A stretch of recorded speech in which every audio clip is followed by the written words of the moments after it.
భూగర్భంలో నిర్మించిన కైలాసనాథుని ఆలయం గురించి తెలుసుకుందాం.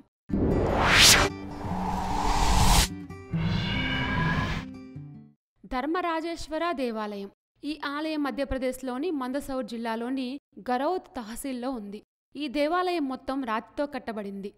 మందసౌర్ రావణుడి భార్య మండోదరి యొక్క స్వస్థలమని నమ్ముతారు. ధర్మరాజేశ్వర ఆలయం మందసౌర్లోని ప్రసిద్ధ దేవాలయాల్లో ఒకటిగా పరిగణించబడుతుంది. ఈ ధర్మరాజేశ్వర్ గుహ దేవాలయం భారతీయ రాక్ కట్ ఆర్కిటెక్చర్కు అద్భుతమైన ఉదాహరణ. ఈ ఆలయం ఏకశిలా ఆలయం. 50 మీటర్ల పొడవు, 20 మీటర్ల వెడల్పు మరియు 9 మీటర్ల లోతులో దృఢమైన సహజ శిలలతో చెక్కబడింది. ఈ ఆలయంలో విష్ణుమూర్తి విగ్రహంతో పాటు శివలింగం కూడా ఉంది.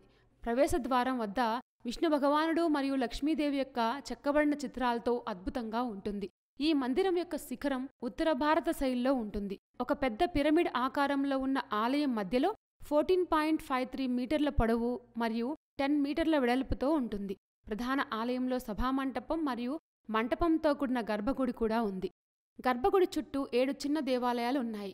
ఈ చిన్న ఆలయాలు భైరవుడు, కాళీ, గరుడ మరియు పార్వతీదేవి వంటి వివిధ దేవతలకు అంకితం చేయబడ్డాయి. ఈ ఆలయం ఎల్లోరాలోని కైలాస దేవాలయాన్ని పోలి ఉంటుంది. ఈ ఆలయం సుమారుగా క్రీస్తు శకం 7 నుంచి 9వ శతాబ్దాల నాటిది మరియు రాష్ట్రకూటులు ఎల్లోరాలో ఏకశిలా ఆలయాలు ఏర్పాటు చేసిన సమయంలోనే నిర్మించబడింది అని చెప్తారు. ప్రధాన ఆలయం చుట్టూ 7 చిన్న దేవాలయాలున్నాయి. ఈ చిన్న దేవాలయాలు చతురస్రాకారంలో ఉంటాయి మరియు పొడవు 3 మీటర్లు. అన్ని దేవాలయాలు ఒక్కొక్కటిగా అద్భుతంగా ఉంటాయి. ఈ ఆలయంలో రోజువారీ పూజలు మరియు ఆచారాలు నిర్వహిస్తారు. అయితే గుహ దేవాలయాన్ని సందర్శించడానికి అనువైన సమయం మాత్రం మహాశివరాత్రి. మహాశివరాత్రి సందర్భంగా ఇక్కడ గొప్ప జాతర కూడా నిర్వహించబడుతుంది. ఈ ధర్మరాజేశ్వర్ గుహ దేవాలయం చంద్వాసా పట్టణానికి 4 కిలోమీటర్ల దూరంలో, మందసౌర్ నగరానికి 100 కిలోమీటర్ల దూరంలో ఉంటుంది. భూగర్భంలో నిర్మించిన కైలాసనాథుని ఆలయం చాలా ఇంట్రెస్టింగ్గా ఉంది కదూ. ఇలాంటి మరిన్ని విశేషాల కోసం మా ఛానల్ని సబ్స్క్రైబ్ చేసుకోండి.